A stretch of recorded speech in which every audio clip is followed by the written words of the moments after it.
Hi everyone. So I will be demoing the PHLpreK expense report, and this is the template that you will use for your mid-year and your year-end expense reports. There's two versions of this template. There's one for centers and one for family providers. If you are a group provider, please use the center version of the template. So in this template, you'll let us know how you actually spent the PHLpreK funding you received, and if that is the same or different than you projected in your line item budget. There are two links on the template. This first one is instructions on how to complete the PHLpreK expense report. So if you click that, it will take you to a PDF with written instructions on how to fill out each column.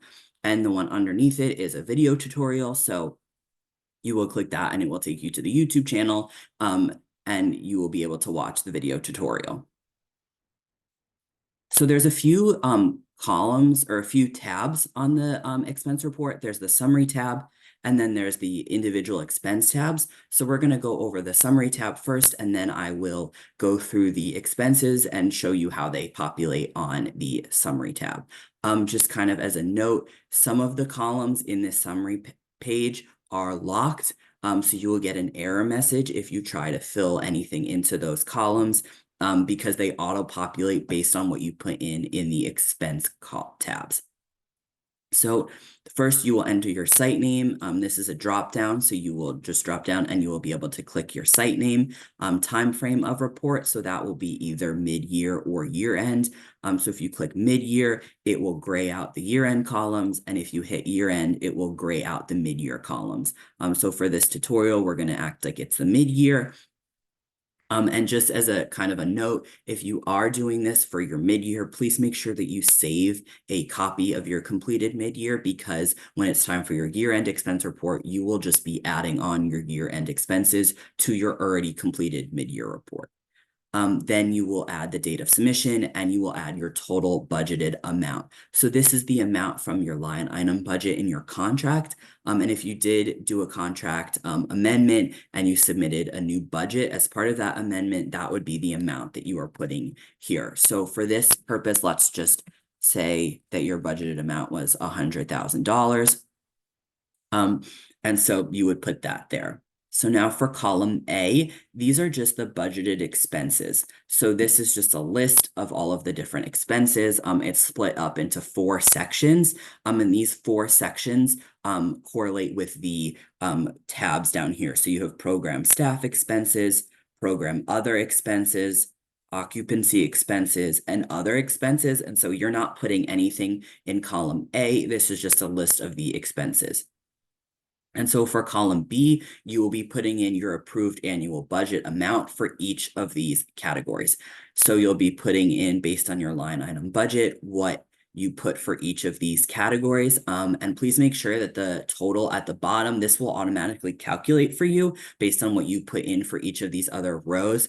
Please make sure that this total matches the total budgeted amount up here.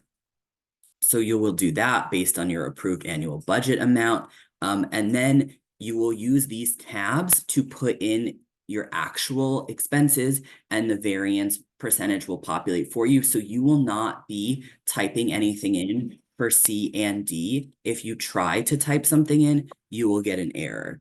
So that's just kind of a note. You won't be typing in anything here. You'll get an error if you try, and that it will automatically populate based on what you put in these expense tabs. And I will be demoing that once we get to that point and showing you how that works. So column G is justification for variance. So any variance that's over 10% or under 10% variance will need a justification for why there is that variance. And when we go through an example, I will give you an example of that justification for variance as well. The last 2 columns are allocation method and allocation percentage. So there's a drop down here. You will be able to pick children, space, time, or other as your allocation method. And then you will be able to put in a percent for your allocation percentage. And you can put a range for allocation percentage if there is a range. So for teacher salary, I believe, yes, so we're on teacher salary. So let's say our approved budgeted amount was $40,000. That was what we put in our line item budget as teacher salary.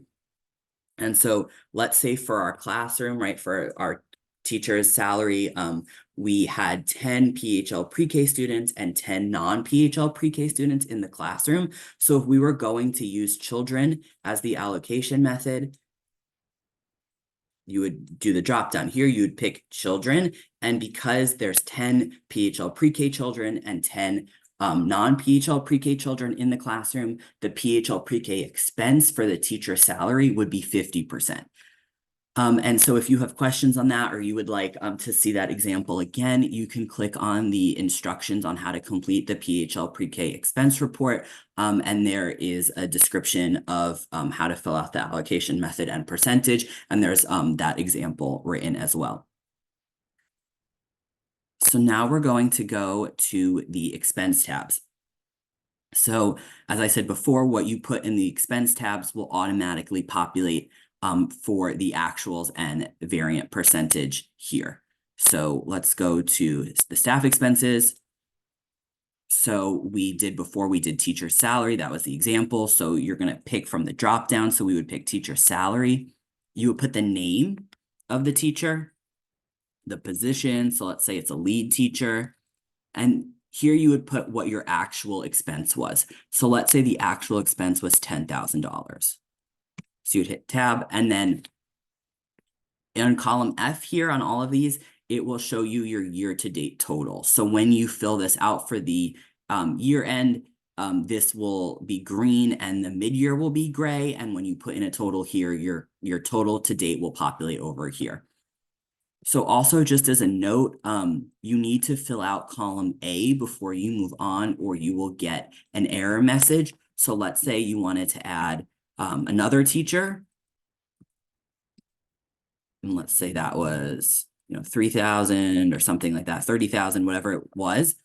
You will get an error message. So before entering an amount here, you must select a spending category in column A. So you need to select, for all of the expense tabs, you need to select a category in column A before you can fill out the rest of the information, or you will get an error message. So you will just fill this out for every category. So there's other expenses. So there's drop downs here too. Occupancy expenses.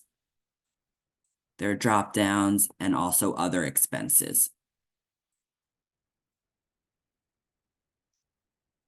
And so if we go back to the summary page, see it, I put $10,000 in teacher salary and it automatically populated onto here. And here's the mid-year variance. So that's 50%.